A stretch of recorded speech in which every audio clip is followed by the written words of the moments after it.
कोल्हापूर जिल्हा सहकारी दूध उत्पादक संघ लिमिटेड कोल्हापूर गोकुळ. दूध उत्पादक शेतकऱ्याला त्याच्या श्रमाचा मोबदला देऊन मुक्या जनावरांच्या सेवेद्वारे उच्चांकी दूध उत्पादन करणारे व ग्राहकांच्या समाधानाला पात्र ठरणारे सहकारी दुग्ध व्यवसायात ज्यांचं नाव अग्रक्रमानं घेतलं जातं तेच हे गोकुळ. स्थापनेपासून ते आजतागायत गोकुळनं यशाचा आलेख चढता ठेवण्यासाठी नेहमीच नवनवीन योजना व उपक्रम राबवलेत. त्यापैकीच हा एक अभिनव उपक्रम अर्थात दूध वाढ गुणवत्ता सुधारणा कार्यक्रम. संघाचे दूध संकलन वाढवण्याबरोबरच त्याची गुणवत्ता देखील वाढवण्याच्या दृष्टिकोनातून गेल्या 5 वर्षांपासून संघाच्या संकलन विभागामार्फत हा कार्यक्रम राबवला जातोय. चेअरमन अरुणकुमार डोंगळे, संघाचे सर्व संचालक मंडळ आणि कार्यकारी संचालक दत्तात्रय घाणेकर यांनी हा कार्यक्रम प्रभावीपणे राबवण्यासाठी जिल्ह्याच्या विविध भागातील 150 दूध उत्पादकांच्या गोठ्यांना प्रत्यक्ष भेटी दिल्या व दूध उत्पादकांच्या अडीअडचणी जवळून पाहिल्या. गोठ्यातील उणीवा पाहून त्यांना तज्ज्ञांमार्फत प्रत्यक्ष मार्गदर्शनही केलं आणि यातूनच गोकुळ आपुल्या दारी हा कार्यक्रम जन्मास आला. याच कार्यक्रमातून आपल्या कामाच्या स्वरूपामध्ये बदल करून सर्व संकलन स्टाफ दूध उत्पादकांच्या गोठ्यात उतरला. परिणामी संघ सेवा सुविधांचा वापर उत्पादकांनी मोठ्या प्रमाणावर करण्यास सुरुवात केली. संघाचे दूध संकलन झपाट्याने वाढण्यास सुरुवात झाली. याच कार्यक्रमातून जिल्ह्यातील 40,000 सक्रिय दूध उत्पादकांची निवड करून त्यांना आदर्श दूध उत्पादक बनवण्याचा नियोजनपूर्वक प्रयत्न केला जातोय. सन 2012-13 या वर्षात काही सक्रिय संस्थांमध्ये 4 महत्त्वाची कामं घेऊन हा कार्यक्रम राबवण्यात आला.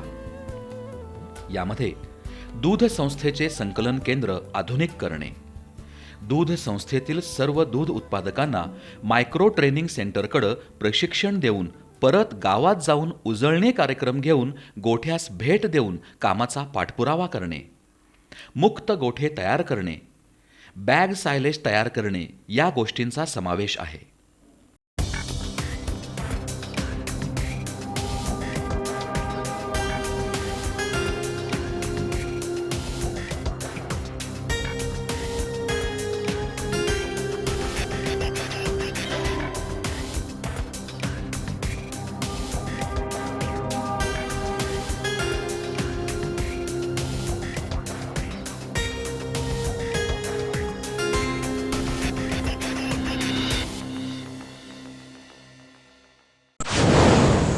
दूध संस्थेचे संकलन केंद्र आधुनिक करणे. दूध संस्थेच्या संकलन केंद्राचे आधुनिकीकरण करणे ही काळाची गरज मानली जाते. कारण स्वच्छ दूध उत्पादनाच्या दृष्टीने संकलन केंद्र हा संस्थेचा आत्मा आहे. शिस्तबद्ध दूध संकलन पद्धती, त्या ठिकाणचे वातावरण, स्वच्छता, तांत्रिक सुसज्जता, काही मार्गदर्शक तत्व इत्यादी बाबी संकलन केंद्रस्थानी समाविष्ट असल्याशिवाय आपण स्वच्छ व दर्जेदार दूध निर्मिती करूच शकत नाही आणि नेमकी हीच बाब लक्षात ठेवून हे काम हाती घेतलंय. सन 2012-13 मध्ये एकूण 8 दूध संस्थांनी आपली संकलन केंद्र आधुनिक करून घेतली. गेल्या 3 वर्षात जवळजवळ 50 दूध संस्थांनी आपली संकलन केंद्र नूतनीकरण करून घेतली.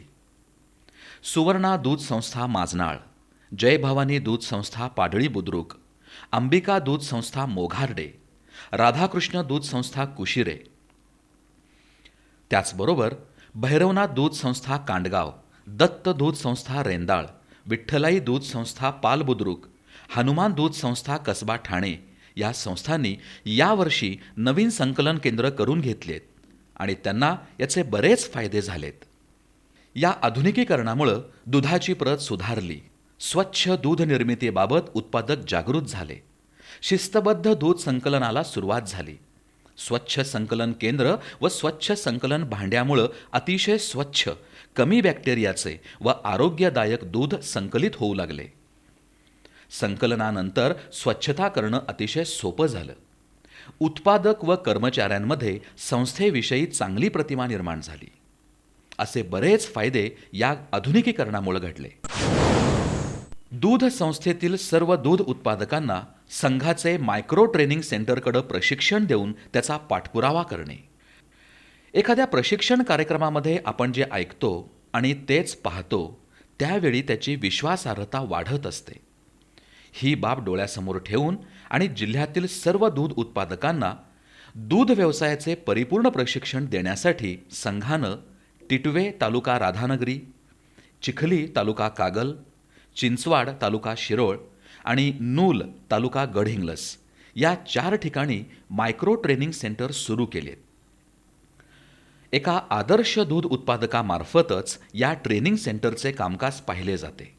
सध्या मायक्रो ट्रेनिंग सेंटरकडे उत्पादकाचे प्रशिक्षण पूर्वतयारी करून घेतली जात नाही आणि त्याची उजळणी देखील घेतली जात नाही. त्यामुळं शिकवलेल्या बाबींचे अंमलबजावणीचे प्रमाण फार कमी आहे. यावर्षी काही ठिकाणी अंबिका दूध संस्था मोघार्डे, महादेव दूध संस्था शिंदेवाडी, कृष्ण दूध संस्था साबळेवाडी, ज्योतिर्लिंग दूध संस्था साबळेवाडी, चिंचवडे तालुका करवीर, वडगाव तालुका हातकणंगले, माणगाव तालुका शाहूवाडी या गावातील सर्व संस्थांमध्ये हा कार्यक्रम वेगळ्या पद्धतीनं राबवण्यात आला. प्रथम संस्थेच्या पंच कमिटी आणि उत्पादकांची प्रशिक्षणाबाबत मीटिंग घेण्यात आली आणि त्यांना प्रशिक्षणाचे फायदे आणि पद्धत समजावून सांगण्यात आली. त्यानंतर संस्थेचे सर्व उत्पादकांचे शिस्तबद्ध प्रशिक्षण घेण्यात आले. प्रशिक्षणानंतर 15 दिवसांच्या आत त्यांच्या गावात जाऊन सर्व दूध उत्पादकांना जमवून त्यांची उजळणी घेण्यात आली. काही उत्पादकांच्या गोठ्यांना भेटी देऊन मार्गदर्शन करण्यात आलं. अशा प्रकारे प्रशिक्षण आणि उजळणी कार्यक्रमामुळे याप्रमाणे फायदे दिसून आले. सर्व दूध उत्पादकांना प्रशिक्षण मिळाल्यामुळे त्यांच्या मानसिकतेमध्ये फरक पडला. संस्था आणि संघाविषयी जवळीक तसंच आपुलकी वाढली. संस्थेमध्ये दूध व्यवसायाविषयी जागरूकता निर्माण झाली. उजळणी कार्यक्रम व गोठा भेट कार्यक्रमामुळे व्यवस्थापनातील त्रुटी नाहीशा झाल्या आणि मग दूध वाढीसाठी महत्त्वाच्या बाबी जशा गोठा चुन्यानं रंगवणे, मुक्त गोठा करणे, गव्हाण करणे, जनावरांना 24 तास पिण्याच्या पाण्याची सोय करणे, चाफ कटर घेणे, महालक्ष्मी गोल्ड पशुखाद्य व मिनरल मिक्सचर प्रमाणात वापरणे, जनावरांचे जंत निर्मूलन व लसीकरण करून घेणे या बाबींचे अंमलबजावणीच्या प्रमाणात मोठ्या प्रमाणात वाढ झाली आणि त्यामुळे दूध उत्पादक व संस्थेच्या दुधात वाढ झालेली दिसून येते. जनावरांसाठी मुक्त गोठा. जिल्ह्यातील अनेक दूध उत्पादकांच्या गोठ्यांना भेटी दिल्यानंतर एक बाब प्रकर्षानं समोर आली. ती म्हणजे 24 तास ही जनावरं गोठ्यात डांबून बंदिस्त ठेवलेत. शेण, मलमूत्र, अमोनिया वायू यामध्ये ती बसून आहेत. त्यामुळं प्रचंड अस्वच्छता, दुर्गंधी होऊन या जनावरांची शारीरिक कुचंबणा होते आणि हे वेगवेगळ्या आजारांना बळी पडतात. या परिस्थितीतून जनावरांची आणि दूध उत्पादकांची मुक्तता करण्यासाठी मुक्त गोठा व्यवस्थापन ही संकल्पना विचारात घेण्यात आली. काही गावांमध्ये उत्पादक प्रशिक्षणानंतर कमिटी मीटिंग घेऊन याविषयी महत्त्व सगळ्यांना पटवून देण्यात आलं. उत्सुक उत्पादकांच्या गोठ्यावरती जाऊन त्यांना मार्गदर्शन करण्यात आलं. या गोष्टींचा वारंवार जाऊन पाठलाग करण्यात आला आणि या सर्वांचा परिणाम म्हणून यावर्षी 8 उत्पादकांनी जनावरांसाठी मुक्त गोठे केले.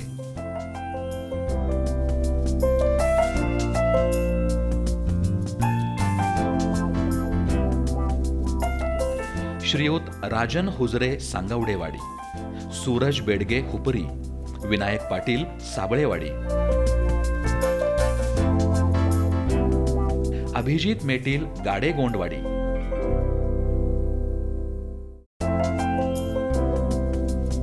अभिषेक पाटील कुडित्रे,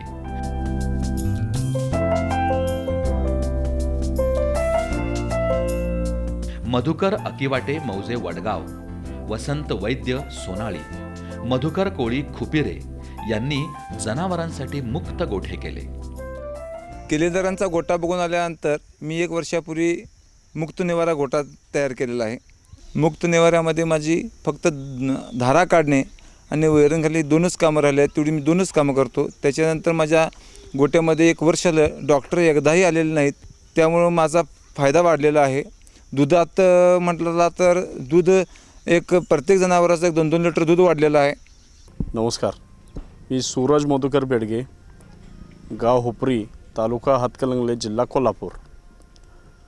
गोकुळचा जो दूध वाढ कार्यक्रममध्ये भाग घेतल्यानंतर मुक्त गोट्याचं टिटव्याला जाऊन किल्लेदार साहेबांच्याकडनं ट्रेनिंग घेऊन आल्यानंतर मुक्त गोटा केला. पूर्वी बंदिस्त गोटा असायचा, 10 ते 15 जनावरं असायची आमची. त्या 15 ते 20 जनावरांच्या मागे आम्ही 6 जण असायचे. मुक्त गोटा केल्यानंतर जनावरं त्यात टप्प्याटप्प्यानं सोडली. रोजच्या दुधापेक्षा थोडं दूध वाढ झालं. त्याच्यानंतर मेडिकल खर्च जो असायचा डॉक्टर, तो मुक्त गोट्यामुळं टोटली बंद झाला आमचा. आणि आज पूर्वी कसं व्हायचं, वार तटणे, मस्टर्डेज, त्याच्यानंतर गोचीड, तांबू, ताप हा प्रकार जास्तीत जास्त आढळून यायचा. असं मुक्त गोटात सोडल्यानंतर 1.5 ते 2 महिन्यात असा अनुभव आला की टोटल आमचा मेडिकल खर्चच बंद झाला. नमस्कार, मी विनायक उर्फ कृष्णात राजाराम पाटील, राहणार साबळेवाडी, तालुका करवीर, जिल्हा कोल्हापूर. गोकुळ दूध संघाअंतर्गत जनावर सुधार आणि दूध उत्पादक वाढीव योजनेअंतर्गत माझा हा मुक्त संचार गोटा आहे. पूर्वी माझा बांधून जनावरं असल्यामुळे त्यांच्या अंगावरती त्वचा रोग होता, चकाकी पूर्ण कमी होती, अंगावरती तेज नव्हतं आणि कष्टसुद्धा जास्त होते. आता माझ्या पाठीमागे जर तुम्ही बघितलं तर माझा गोटा पूर्णपणे मुक्त संचार आहे. मुक्त संचार गोट्यामुळे मला बरेचसेच फायदे झालेले आहेत आणि माझ्या जवळजवळ 50% कष्टामध्ये बचत झालेली आहे. म्हणजेच जनावरं स्वच्छ करणे, गोटा स्वच्छ करणे, शेण काढणे यामध्ये जवळजवळ 50% बचत होऊन माझा कमीत कमी वेळेत जास्तीत जास्त फायदे दिसून आलेले आहेत. माझं नाव अभिषेक पाटील आहे, राहणार कोडीतळे, जिल्हा कोल्हापूर, तालुका करवीर. माझ्यापूर्वी 3 म्हशी होत्या, त्या बंदिस्तच होत्या. त्यांना माझे चुलते Gokul supervisor RR Patil, DD Patil साहेब यांच्या मार्गदर्शनातून मी साबळेवाडीचा गोटा जेव्हा पाहिला त्यावेळी माझ्या मनात आलं की मुक्त गोटा पद्धत राबवावी. त्यामुळे मी लगेचच त्या योजनेला लागलो. मला सहकार्य माझे चुलते व घरातील सर्व मंडळींनी केलं आणि मी म्हशी मुक्त गोटा पद्धतीमध्ये सोडल्या. त्यानंतर मला बराच फरक जाणवून आला. माझ्या म्हशींच्या अंगावरती खरबडे होते ते पूर्णपणे नष्ट झाले. म्हशींच्या अंगावरती तेज आलं. म्हशी पूर्वी अशा दंगा करायच्या, भांडायच्या वगैरे, आता त्या मुक्त गोट्यात जेव्हा राहिल्या तेव्हा म्हशी खूप शांत आल्या. फॅट वगैरे खूप चांगलं लागेल. त्यांच्या अनुभवानुसार यामुळे त्यांना खालील फायदे दिसून आले. 24 तास अंधार कोठडीत बंदिस्त जनावरांना स्वातंत्र्य मिळालं आणि शेतकऱ्याला भूतदयेचं पुण्य मिळालं. जनावरं ताजीतवानी झाली आणि त्यांचं आरोग्य सुधारलं. औषधांचा वापर कमी झाला. जनावरांची कातडी तजेलदार झाली आणि माजाची तक्रार कमी होऊन भाकड काळ देखील कमी झाला. जनावरं जादा वैरण खाऊ लागली.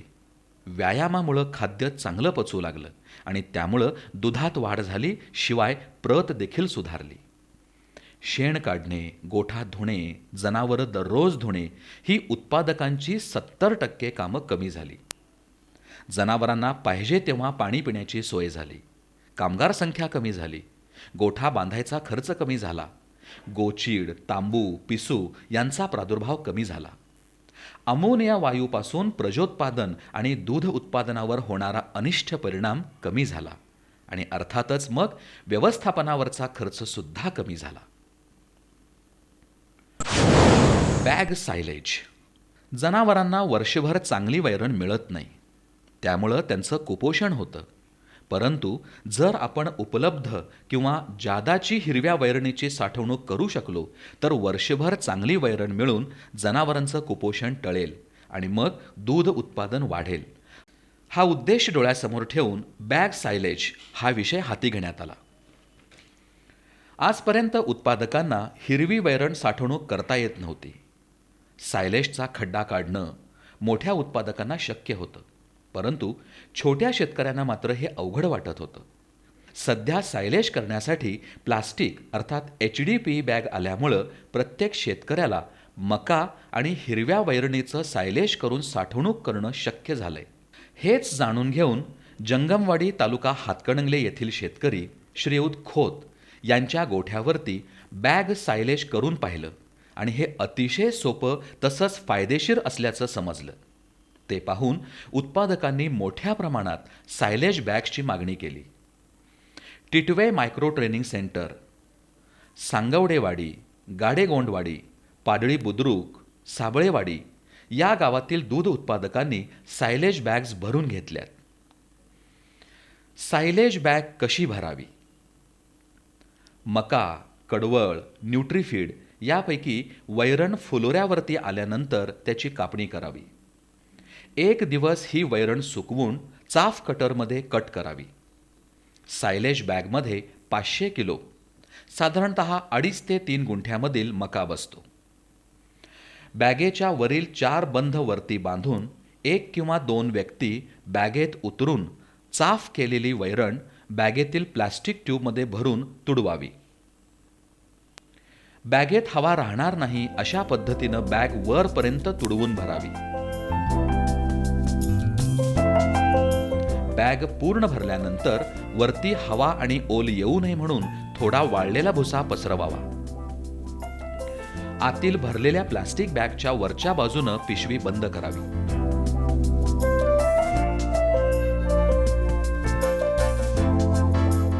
बाहेरील प्लास्टिक बॅगची वरील बाजू बांधून बॅग बंद करावी आणि त्यावर वजन ठेवावं. 45 दिवसानंतर लागेल तसं सायलेज जनावरांना खायला घालून परत बॅग बंद करून ठेवावी. हे सायलेज आपण वर्षभर वापरू शकतो. हा कार्यक्रम जिल्हाभर राबवल्यास उत्पादकांमध्ये वैरणीविषयी जागरूकता येणार आहे. संघामार्फत हा उपक्रम जिल्हाभर राबवण्यासाठी सायलेज बॅग उत्पादकांना उपलब्ध करून देण्यात येणार आहे. बॅग सायलेजचे फायदे. बॅग सायलेज छोट्या उत्पादकासाठी अतिशय उपयुक्त आहे. बॅग भरणं अतिशय सोपं आहे. 45 दिवसांमध्ये सायलेज तयार होतं. 1 वर्षभर ही बॅग साठवून ठेवता येते. कमी जागेत बॅग ठेवता येते. वैरणीची प्रत जशीच्या तशी टिकून राहते. दररोज वैरण कापण्याच्या कामातून मुक्तता होते. वर्षभर हिरव्या वैरणीची उपलब्धता शक्य आहे. ज्यादा हिरवी वैरणीची साठवणूक करून वर्षभर ही वापरता येते. जनावरांच्या दूध आणि त्या दुधाच्या प्रतीमध्ये सुधारणा होते. शेतकऱ्याला वैरणीचं योग्य व्यवस्थापन करता येतं आणि शिवाय म्हणजे वैरण वाया देखील जात नाही.